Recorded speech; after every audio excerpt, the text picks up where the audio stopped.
Dear friends, welcome to biblical Parivartana. Once again welcome to daily devotions. దేవుని ప్రేమ ఇదిగో. ఈ దినానికి చెందినటువంటి వాక్య భాగం సంఖ్యాకాండం 9వ అధ్యాయం. దేవుని విధులు వాటి ప్రాముఖ్యతలో హెచ్చు తగ్గులు ఉంటున్నవి. అంటే హైరార్కికల్గా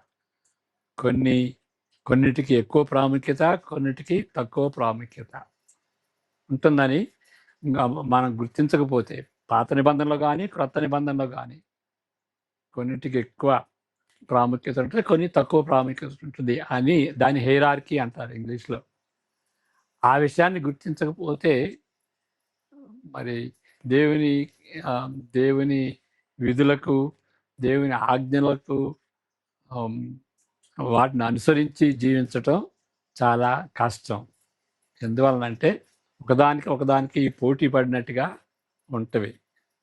ఒకదానికి కొన్నిసార్లు వ్యతిరేకంగా కూడా ఉంటాయి. అలాంటప్పుడు ఏది చేయాలి? ఈ విధి, ఈ ఆజ్ఞ చేయాలా, ఆ ఆజ్ఞ చేయాలా అనేటువంటి సందిగ్ధ స్థితిలో మనం పడిపోతాం. దాని గురించినటువంటి విషయం దానిపై ధ్యానించుకుందాం. ప్రార్థన.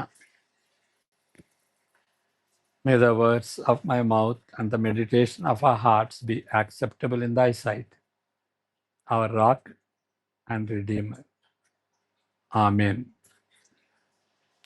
సంఖ్యాకాండం 9వ అధ్యాయం 2 అంశాలపై ఆధారపడి ఉంటుంది. 2 అంశాలు.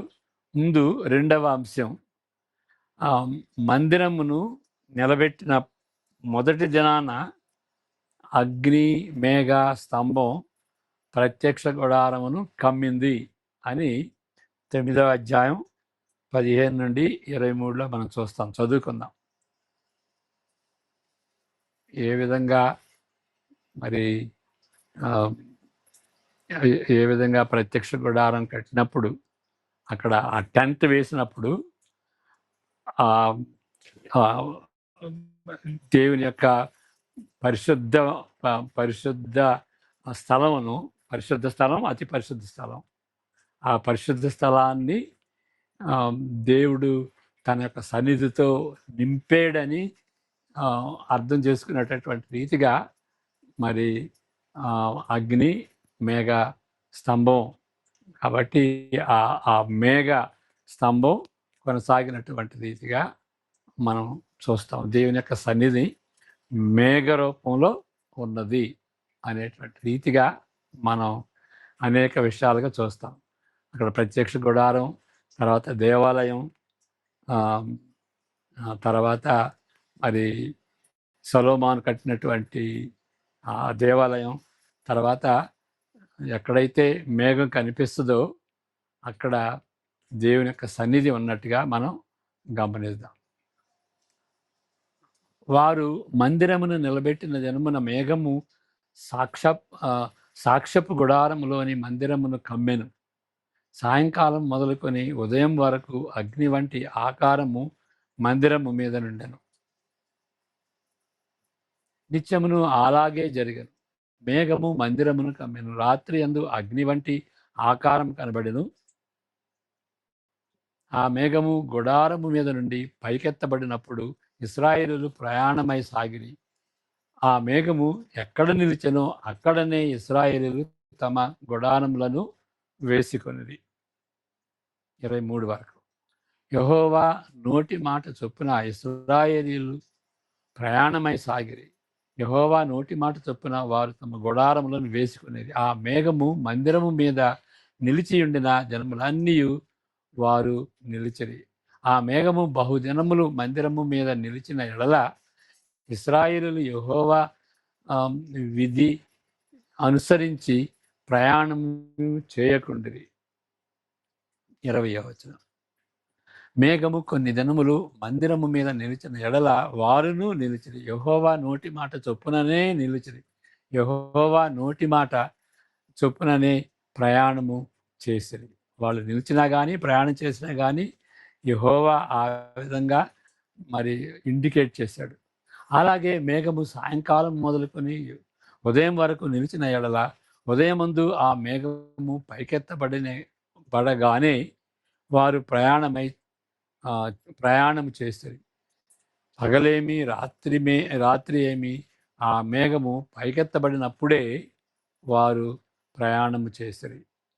ఆ మేఘము 2 దినములు గాని, 1 నెల గాని, ఏడాది గాని తడవు చేసి మందిరము మీద నిలిచిన ఎడల ఇశ్రాయేలీయులు ప్రయాణం చేయక తమ గుడారములలో నిలిచిరి.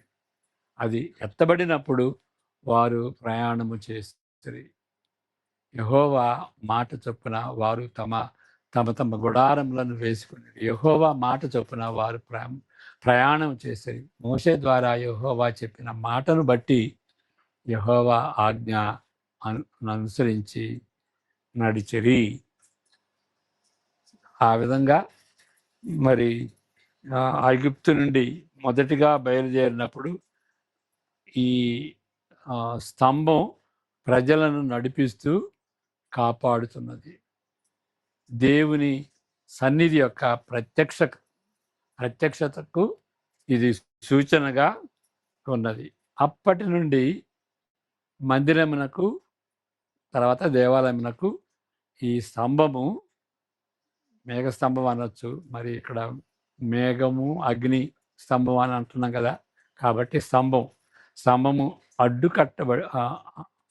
అంటు కట్టబడి ఉన్నది. ఈ మందిరానికి, ప్రత్యక్ష గుడారానికి, దేవాలయానికి, ఈ స్తంభానికి అది అవినవ భావ సంబంధం ఉన్నది. దేవుని సన్నిధి యొక్క ప్రత్యక్షత ఈ విధంగా కొనసాగుతున్నది. అది రెండవ విషయం. మొదటి విషయం ఏంటి అని అంటే, అసలైన మొట్టమొదటి పస్కాకు చెందిన వార్షికోత్సవం. ఈ పస్కా పండుగ దేని గుర్తు? అసలు ఐగుప్తు నుండి వాళ్ళు వచ్చిన సమయంలో ఆ పస్కా బలి పశువు తిన్నటువంటి ఆ యొక్క సంఘటనను దాన్ని ప్రతి సంవత్సరం సెలబ్రేట్ చేసుకుంటారు. ఆ వార్షికోత్సవానికి సంబంధించింది. మొదటి 14 వచనాలు కూడా మనం చదువుకుందాం. సంఖ్యాకాండం 9వ అధ్యాయం మొదటి 14 వచనాలు. ఐగుప్తు దేశంలో నుండి వారు వచ్చిన తరువాత 2వ సంవత్సరము మొదటి నెలలో యెహోవా సీనాయి అరణ్యమందు మోషేకు ఇలాగ సెలవిచ్చెను. ఇశ్రాయేలీయులు పస్కా పండుగను దాని నియామక కాలమందు ఆచరింపవలెను.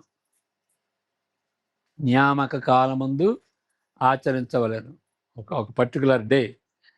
దాని నియామక కాలమున అనగా ఈ నెల 14వ దినమున సాయంకాలమందు దానిని ఆచరింపవలెను. దాని కట్టడలన్నిటిని బట్టి, దాని విధులన్నిటిని బట్టి మీరు దానిని ఆచరించవలెను. ఆ విధుల ప్రకారం ఆచరించాలి. కాబట్టి మోషే పస్కా పండుగను ఆచరింపవలనని ఇశ్రాయేలీయులతో చెప్పగా, వారు సీనాయి అరణ్యమందు మొదటి నెల 14వ దినమున సాయంకాలం ముందు పస్కా పండుగ సామగ్రిని సిద్ధపరచుకొనిరి. యెహోవా మోషేకు ఆజ్ఞాపించిన సమస్తమును ఇశ్రాయేలీయులు అతడు చెప్పినట్లే చేసిరి. కొందరు నరశవమును ముట్టుట వలన అపవిత్రులై ఆ దినమున పస్కా పండుగను ఆచరింపలేకపోయిరి. వారు ఆ దినమున మోషే అహరోనుల ఎదుటికి వచ్చి మోషేతో నర శవమును ముట్ట వలన అపవిత్రులమైతిమి, యెహోవా అర్పణమును దాని నియామక కాలమున ఇశ్రాయేలీయుల మధ్యను అర్పింపకుండానట్లు ఎలా అడ్డగింపబడితిమని అడుగగా, మోషే నిలువుడి, మీ విషయంలో యెహోవా ఏమి సెలవిచ్చునో నేను తెలుసుకుందునని వారితో అనెను. అప్పుడు యెహోవా మోషేకు ఇలాగు సెలవిచ్చెను. నీవు ఇశ్రాయేలుతో ఇట్లనుము, మీలో గాని మీ వంశంలో గాని ఒకడు శవమును ముట్టుట వలన అపవిత్రుడైనను దూర ప్రయాణము చేయుచుండినను అతడు యెహోవా పస్కా పండుగను ఆచరింపవలెను. వారు 2వ నెల 14వ దినమున సాయంకాలమున దానిని ఆచరించి పొంగని వాటితోనూ చేదు ఆకుకూరలతోనూ దానిని తినవలెను. వారు మరునాటి వరకు దానిలో కొంచెమైనను మిగులనీయవలదు. దానిలోనిది ఒక్క ఎముకనైనను విడువవలదు. పస్కా పండుగ విషయమైన కట్టడలన్నిటిని బట్టి వారు దానిని ఆచరింపవలెను. ప్రయాణంలో ఉండని పవిత్రుడు పస్కాను ఆచరించటం మానిన ఎడల ఆ మనుషుడు వేయబడును. అతడు యెహోవా అర్పణమును దాని నియామక కాలమున అర్పింపలేదు గనుక ఆ మనుషుడు తన పాపమును తానే భరింపవలెను. మీలో నివసించు పరదేశి యెహోవా పస్కాను ఆచరింపగోరినప్పుడు అది పూర్తి చేయాలి. అతడు పస్కా కట్టడ చొప్పున దాని విధిని బట్టియే దానిని చేయవలెను. పరదేశికిని మీ దేశంలో పుట్టిన వానికిని మీకును ఒక్కటే కట్టడ ఉండవలెను. ఇది చాలా గంభీరమైనటువంటి విషయం. దీనిలో ఒక విషయాన్ని మనం గమనించాలి. నిర్గమ 12లో వివరించబడిన మొట్టమొదటి పస్కా మోషే నిబంధన ప్రకారము ఐగుప్తు నుండి విడుదల పొందిన సంఘటనకు మాత్రమే చెందినది కాదు.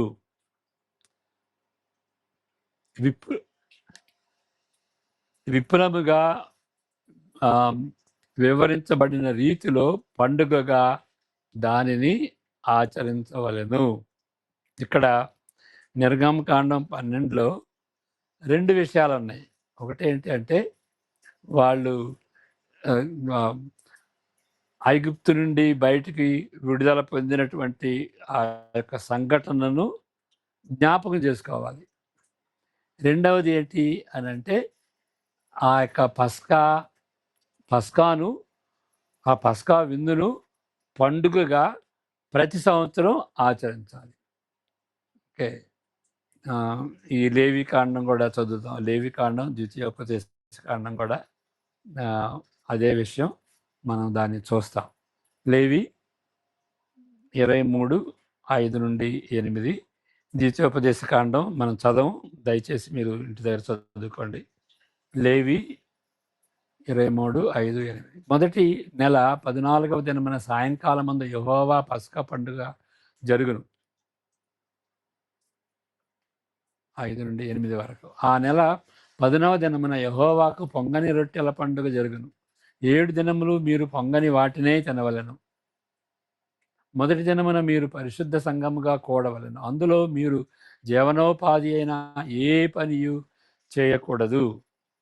7 దినములు మీరు యెహోవాకు హోమార్పణము చేయవలెను. 7వ దినమున పరిశుద్ధ సంఘముగా కూడవలెను. అందులో మీరు జీవనోపాధి అయిన ఏ పనియు చేయకూడదని వారితో చెప్పెను. అదే విషయం ద్వితీయోపదేశ కాండంలో కూడా ఉంటుంది. మోషే నిబంధన అనుసరించి దాని కట్టడలన్నిటినీ బట్టి, దాని విధులన్నిటిని బట్టి ఆ యొక్క పస్కా పండుగని ఆచరించాలి అని మరి సంఖ్యాకాండంలో 9:3లో మనం చదువుకున్నాం. వాటన్నిటినీ అంత డీటెయిల్డ్గా చాలా ముఖ్యం అన్నమాట.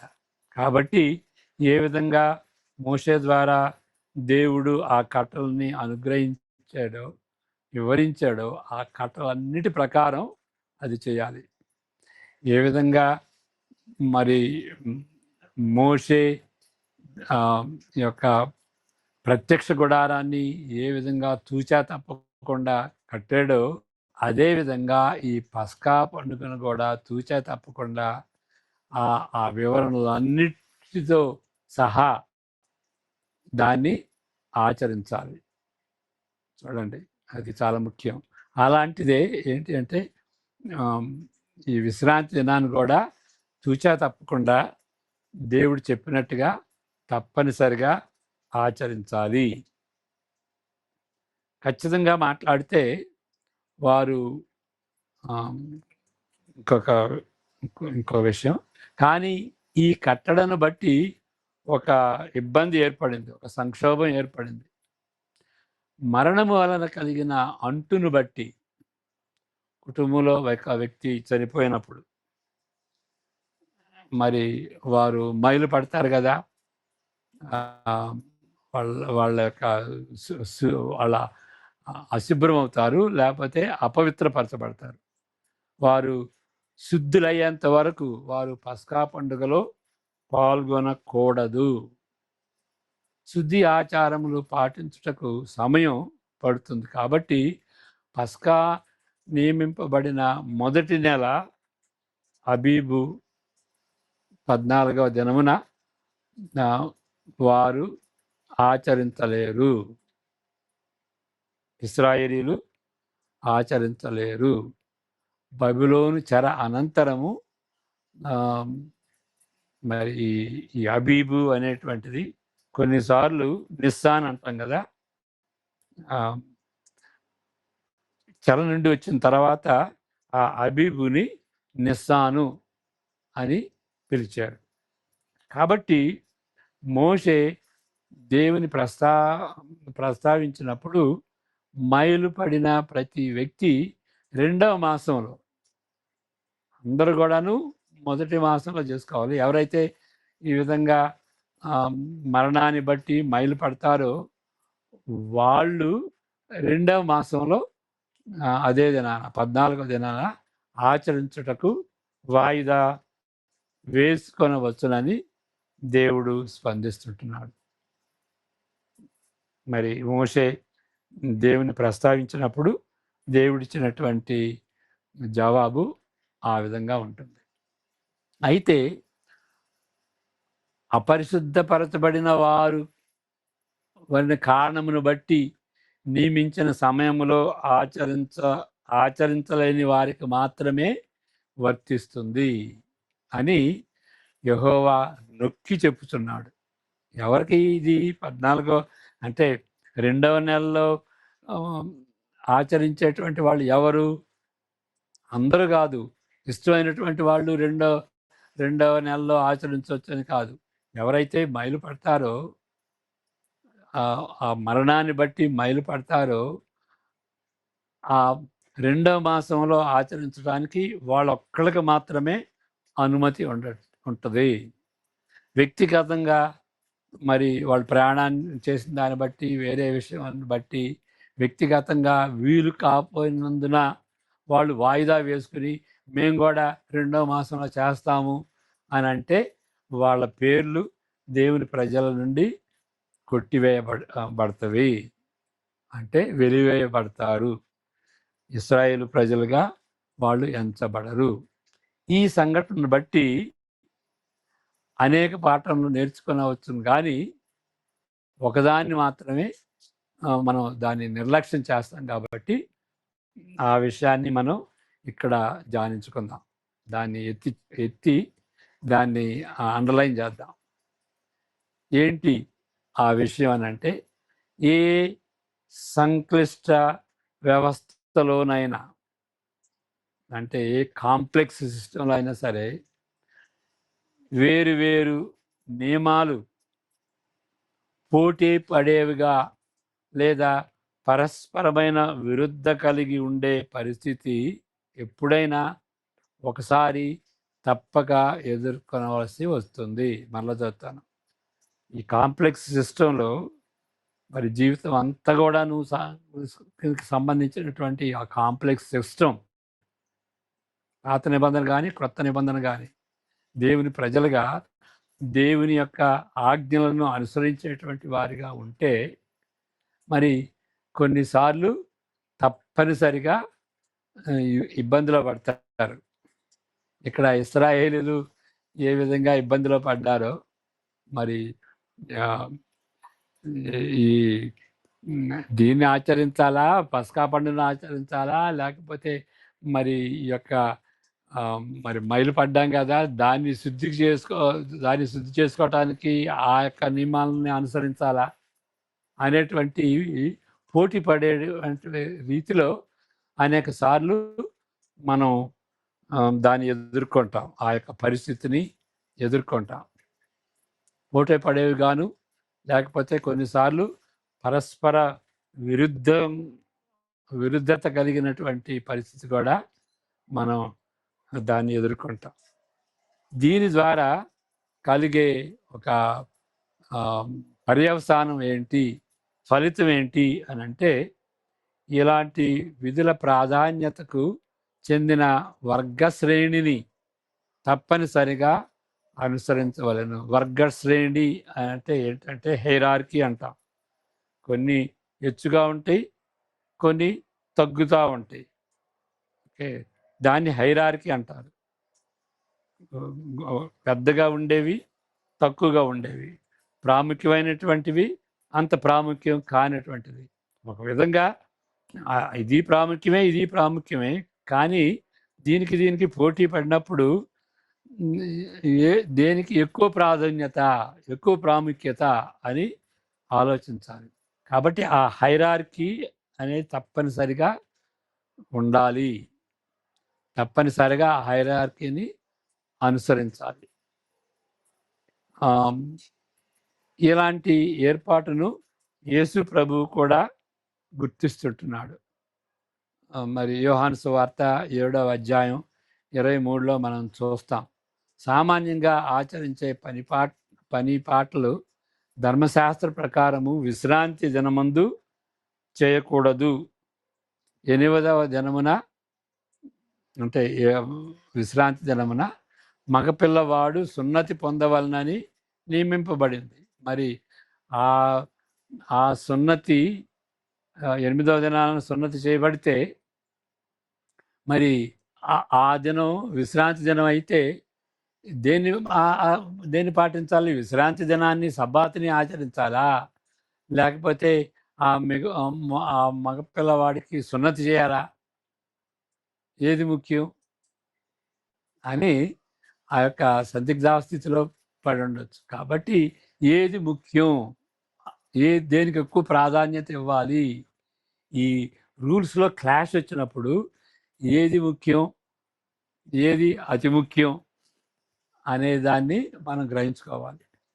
ఒకవేళ 8వ దినము విశ్రాంతి దినమైనప్పుడు దేనికి ప్రాధాన్యత ఇవ్వాలి? ఈ వాక్యం చదువుకుందాం. యోహాను సువార్త 7:23, 24 కూడా చదువుకున్నాం. యోహాను సువార్త 23:24. మోషే ధర్మశాస్త్రము మీరకుండునట్లు ఒక మనుష్యుడు విశ్రాంతి దినమున సున్నతి పొందును కదా. ఇది ఏ సందర్భం ఏంటంటే, యేసుక్రీస్తు మరి స్వస్థత కార్యం చేసినప్పుడు ఎందుకు విశ్రాంతి దినాన్ని ఎందుకు చేసావు అని ఆయన ప్రశ్నించారు కదా పరిసయ్యులు. ఆ సందర్భంలో యేసుక్రీస్తు ఇచ్చినటువంటి జవాబు, మోషే ధర్మశాస్త్రము మేరకున్నట్లు ఒక మనుషుడు విశ్రాంతి దినమున సున్నతి పొందును కదా. విశ్రాంతి దినాన సున్నతి పొందుతాడు కదా. సున్నతికి ఎక్కువ ప్రాముఖ్యత ఇచ్చాడు కదా విశ్రాంతి దినం కంటే. ఇట్లుండగా నేను విశ్రాంతి దినమున ఒక మనిషిని పూర్ణ స్వస్థత గలవానిగా చేసినందుకు, పూర్ణ స్వస్థత గలవానిగా చేసినందుకు మీరు నా మీద ఆగ్రహపడుతున్నారేమి? పాత నిబంధనలో ఆ ప్రెసిడెన్స్ ఉన్నది కదా, దాని ప్రకారమే చేస్తున్నాను. ఓకే, సంపూర్ణంగా స్వస్థత చేశాను ఆయనకి. 24వ వచనం కూడా, వెలిచూపును బట్టి తీర్పు తీర్చగా న్యాయం అనే తీర్పు తీర్చుడనను. అంటే బయటికి కనిపించేటువంటి వాటిని బట్టి తీర్పు తీర్చకుండా హృదయాన్ని బట్టి, న్యాయాన్ని బట్టి తీర్పు తీర్చాలి. పైకి కనిపించేది వేరుగా ఉండొచ్చు, న్యాయం వేరుగా ఉండొచ్చు.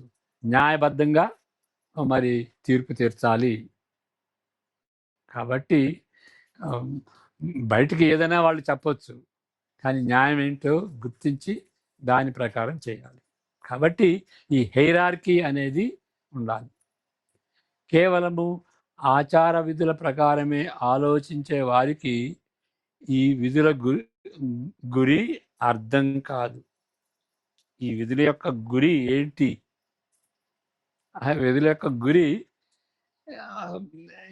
ఈ పాత నిబంధనలో ధర్మశాస్త్రంలో ఉన్నటువంటి విధులన్నీ కూడాను దాని యొక్క గురి యేసుక్రీస్తు కదా!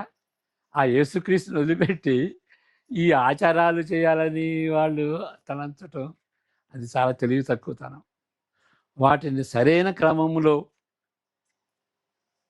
ఆ సరైన క్రమంలో ఆ వర్గ శ్రేణిలో పెట్టిన ఎడల అవి యేసుక్రీస్తునే సూచిస్తున్నట్లు మనం గుర్తించవలనని యేసు ప్రభువే చెప్తున్నాడు. అది ఇక్కడ 24వ వచనంలో మనం చదివింది అది.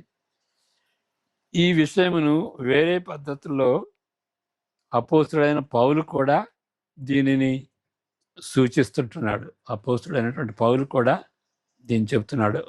నేను 2 విషయాలు చెబుతాను దీని గురించి. అపోస్తుడైన పౌలు ఏంటి అనంటే అపోస్తల కార్యాలు 15వ అధ్యాయంలో మరి పౌలు పేతురు బల్లగుద్ది చెప్పినటువంటి విషయం ఏంటంటే అన్యులు సర్కంసెషన్ సున్నతి చేసుకోని అవసరం లేదు. రక్షణ పొందాలి అంటే అన్యులకి సున్నతి అవసరం లేదు అని బల్లగుద్ది చెప్పారు. మరి నెక్స్ట్ అదైన తర్వాత ఆ మహాసభ అయిన తర్వాత 16వ అధ్యాయంలో అపోస్తల కార్యం 16వ అధ్యాయంలో మరి 2వ సువార్త ప్రయాణం చేసినప్పుడు వాళ్ళు లిస్ట్రా దగ్గరకు వస్తారు. లిస్ట్రాలో అక్కడ మరి తిమోతిని కలుసుకుంటారు. తిమోతిని కూడాను మరి మా టీంలో కలిసి పరిచయం చేయమని అడిగితే ఆయన వాళ్ళలో కలుస్తాడు, ఆ టీంలో కలుస్తాడు. అప్పుడు పౌలు చేసినటువంటి విషయం ఏంటంటే నువ్వు వెళ్ళి తిమోతి సున్నతి చేసుకో. మీ అమ్మ అయితే యూదురాలే కానీ మరి మీ తండ్రి అయితే అన్యుడు కదా, గ్రీకు దేశస్థుడు కదా. కాబట్టి మనం పరిచర్య చేసేటప్పుడు సునగోగు కూడా వెళతాం కాబట్టి వాళ్ళకి అబ్జెక్షన్ ఏమి లేకుండా ఉండటానికి నువ్వు సున్నతి చేసుకో. సున్నతి చేసుకున్నా చేసుకోకపోయినా ఏమి లాభం లేదు, కానీ ఈ మిషనరీ స్ట్రాటజీకి అది అనుకూలంగా ఉంటుంది కాబట్టి నువ్వు సున్నతి చేసుకోవని ఆయన్ని సున్నతి చేయించుకునేటట్టు చేస్తారు. కాబట్టి అక్కడ ఈ థియాలజికల్ విషయం వచ్చేటప్పటికి రక్షణకు సున్నతి అవసరం లేదు. ఓకే, ఇక్కడ వచ్చేటప్పటికి మిషన్స్ వచ్చేటప్పటికి అది అది చేసుకోవటం మంచిది అన్నట్లుగా చెబుతాడు అన్నమాట. కాబట్టి థియాలజికల్గా ఏది ముఖ్యం, మిస్యాలజికల్గా ఏది ముఖ్యం అనేటువంటి రీతిలో మనం ఆలోచించాలి. ఇంకొక విషయం, 1 కొరింథీ మరి 9వ అధ్యాయంలో 17, 18 ఆ వచనాలు, ఆ పారాగ్రాఫ్లు అంతా కూడా మనం చూసేది ఏంటి అని అంటే ఆయన అంటాడు, నేను స్వతంత్రుడే కాబట్టి ధర్మశాస్త్రానికి కట్టుబడి ఉండేటువంటి వాడిని కాను, యూదుడిగా నేను కట్టుబడి ఉండేవాడిని. మరి క్రైస్తవుడయ్యాను. నేను యూదుడిని కాదు, అన్యుడిని కాదు, నేను క్రైస్తవుడిని. యోధా మతం నుండి క్రైస్తవులు అయ్యారు, అన్యుల దగ్గర నుండి క్రైస్తవులు అయ్యారు. కాబట్టి క్రైస్తవ సంఘం అనేది ఒక జాతికి సంబంధించింది కాదు, అన్ని జాతులకు సంబంధించినటువంటిది. అది మనం జ్ఞాపకం చేసుకోవాలి. కాబట్టి మరి మిషన్స్ ఆ కాంటెక్స్ట్లో దానికి అనుగుణంగా ఏ సాంప్రదాయంలో వాళ్ళకి ఆ ప్రజలకి ఆ సంస్కృతిలో అబ్జెక్షన్ లేకుండా ఉండటానికి కొన్ని అవి నీతి న్యాయాలకు సంబంధించింది కాదు, మోరల్ లైఫ్కి సంబంధించింది కాదు, దేవుని ఆజ్ఞలకు సంబంధించింది కాదు, ఆచారాలు. కాబట్టి కొన్ని ఆచారాల విషయంలో వాళ్ళు చేసినట్టుగా వాళ్ళకి అబ్జెక్షన్ లేకుండా చేసినట్టుగా చేయటంలో తప్పేమీ లేదు. ఆ విధంగా తనకు స్వతంత్రత ఉంది. క్రైస్తవుడిగా స్వతంత్రత ఉంది. తప్పనిసరిగా యూద ఆచారాలు చేయాలని కాదు. ఇష్టమైతే చేస్తాడు. వాళ్ళని సంపాదించుకోవటానికి నేను చేస్తాను. అన్యుల మధ్య వాళ్ళని సంపాదించుకోవటానికి అన్యుడిగా చేస్తాను. అంటే ఆ యొక్క స్టాన్స్‌ని, ఆ యొక్క తీరుని ఆయన అవలంబించుకున్నాడు. యూదుల మధ్య ఉంటే యూదులు సంపాదించుకోవటానికి యూదావలే ఉంటాను. అన్యుల మధ్య అన్యులు సంపాదించుకోవటానికి మరి అన్యుల వలె నేను బిహేవ్ చేస్తాను అని అంటే నీతి న్యాయాలకి నైతిక జీవితానికి సంబంధించిన అటువంటి వాటి విషయంలో ఆచారాల విషయంలో ఆయన ఆ విధంగా చేశాడన్నమాట. కాబట్టి మనం ఆ హైరార్కీని ఏది ముఖ్యం ఏది అంత ముఖ్యం కాదు అనేటువంటి వాటిని ఆ లిస్ట్ వేసుకోవటం చాలా ముఖ్యం అన్నమాట. లేకపోతే దేవుని కోసం జీవించటం, దేవుని పరిచర్య చేయటం అసాధ్యం. అది మనం గ్రహించాలి. కాబట్టి ఇక్కడ మనం దేవుని యొక్క విధుల ప్రాముఖ్యతను, హెచ్చు తగ్గుల్ని, హైరార్కీని గుర్తించకపోతే ఆ విధంగా జీవించటం అసాధ్యం అని తెలుసుకుని ఏమి ముఖ్యం ఏమి ముఖ్యం కాదు. లేకపోతే చూడండి, ఇప్పుడు ఒక ఒక డినామినేషన్ ఉంది. ఆ డినామినేషన్ వాళ్ళు కొంతమంది ఏమంటారంటే వాళ్ళు పాత నిబంధనలోనే ఉన్నది దేవుని ఆరాధించేటప్పుడు మరి ఇన్స్ట్రుమెంట్స్ వాడుకోవచ్చని. ఫర్ ఎగ్జాంపుల్ కీర్తనలో 150 అన్ని వాయిద్యాలతో దేవుని ఆరాధించాలని ఉంటుంది. మరి కొత్త నిబంధన వచ్చేటప్పటికి అవేమి ఆ వాయిద్యాలు ఏమి కనిపించవు. కాబట్టి మన దేవుని ఆరాధించేటప్పుడు మన స్వరంతోనే ఆరాధించాలి, కానీ ఈ ఇన్స్ట్రుమెంట్స్ ఏమీ వాడుకోనకూడదు అని వాళ్ళు అర్థం చేసుకున్నారు. ఒక విధంగా పత్రికల్లో మనం ఏం చూస్తామంటే దేవుని ఆరాధించినప్పుడు వాళ్ళు హిమ్స్ పాడారు. హిమ్స్ అంటే అకాంపనిమెంట్తో ఉండేవి. కానీ ఆ అకాంపనిమెంట్స్ అనేటువంటి మాట లేదు కాబట్టి వాళ్ళు వాయిద్యాలు వాడుకోకూడదు అనే అర్థం వాళ్ళు తీసుకున్నారన్నమాట. కాబట్టి కానీ ఆ ఇన్స్ట్రుమెంట్స్ విషయం, వాయిద్యాల విషయం మరి ఆ యొక్క చర్చి డివైడ్ అయ్యింది. ఆ వాయిద్యాలను వాడుకోవాలా వాడుకోకూడదు. మరి ఇంకా కొంతకాలం క్రిందట ఈ పాశ్చాత్య దేశాల్లో పెద్ద సమస్య ఏర్పడింది మ్యూజిక్ విషయం. ఏంటి, కాంటెంపరీ పాటలు పాడాలా, లేకపోతే పాతకాలంలో ఉన్నటువంటి ఆ యొక్క హిమ్స్ పాడాలా అనేటువంటిది. మరి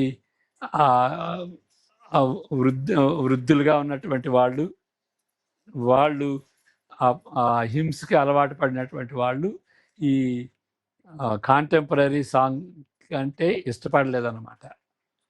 మరి ఈ కాంటెంపరీ యవనస్తులు పిల్లలు వాళ్ళు కాంటెంపరీ మ్యూజిక్ అలవాటు పడి హిమ్స్ అంటే వాళ్ళు కంఠస్థం చేయలేదు, వాళ్ళకి కొంచెం బోరింగ్గా ఉంటుంది. కాబట్టి ఈ ఆధునిక ఇన్స్ట్రుమెంట్స్తో, ఆ సంగీతంతో, కాంటెంపరీ మ్యూజిక్తో చేస్తే వాళ్ళకి ఆరాధించినట్టుగా ఉంటుంది. కాబట్టి ఆ పెద్ద సమస్య అయిందన్నమాట. అప్పుడు ఏ విధంగా మనం గ్రహించాలి? మెచ్యూర్ పీపుల్ ఏం చేస్తారంటే ఎలాంటి మ్యూజిక్కో అది ముఖ్యం కాదు, సంఘంగా కలిసి ఉండటం ముఖ్యం, దేవుని ఆరాధించటం ముఖ్యం. దీంతోనన్నా చేయొచ్చు, దాంతోనన్నా చేయొచ్చు. కాబట్టి మీకు ఆ పాటలు ఇష్టమైతే అది పాడుకోండి. మరి యవనస్తులు ఏమనాలి? వృద్ధులు మీకు హిమ్స్ ఇష్టమైతే మీకు ప్రిఫరెన్స్ ఇస్తాం అని వేరే వాళ్ళకి ప్రిఫరెన్స్ ఇచ్చేటటువంటి రీతిగా మన యొక్క దృక్పథం ఉండాలి. చిట్ట చివరికి ఎట్లా చేసిందంటే రెండు